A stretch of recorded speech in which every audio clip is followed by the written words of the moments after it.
रामकृष्ण हरी. अध्याय पहिला. ओवी क्रमांक 16 ते 21. मज अवगमली या दोन्ही मीमांसा श्रवणस्थानी बोध मदामृत मुनी अली सेविती प्रमय प्रवला सुप्रभ द्वेता द्वेततेची निकुंभ सरिसेपणे एकवटती व मस्तकावरी उपरी दशोपनिषदे जिये उदारे ज्ञान मकरंदे तिये कुसुमय मुगुटी सुगंधे शोभती भाळी अकार चरण युगुल उकार उदर विशाल मकार महामंडल मस्तकाकारे हे तिनी एकवटले तेथ शब्द ब्रह्म कवळले ते मिया श्री गुरु कृपा शमिले आदि बीज आता अभिनव वाग्लिवासिनी जे चातुर्याथ कमला कामिनी ते श्री शारदा विश्वमोहिनी नमिली मिया. अर्थ.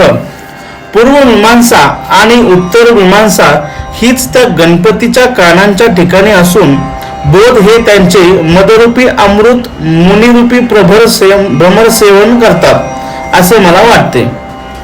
वेदशास्त्र पुराणात सिद्धांत रूपाने सांगितलेली तत्वे ही गणपतीच्या अंगावरील तेजयुक्त पोकळी होत.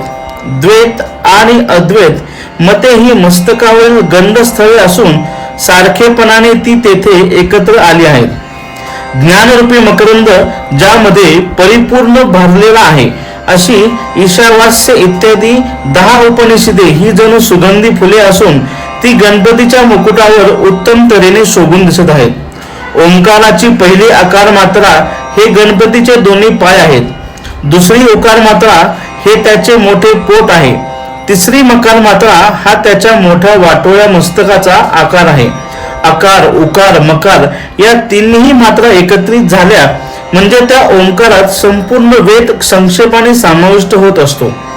त्या बीजरूप ओंकार रूप गणपती देवरायास मी सद्गुरु श्री निवृत्तीनाथ यांच्या कृपेने नमस्कार करतो.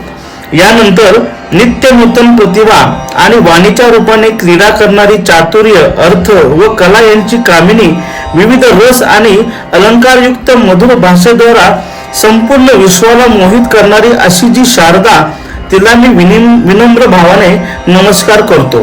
रामकृष्ण हरी.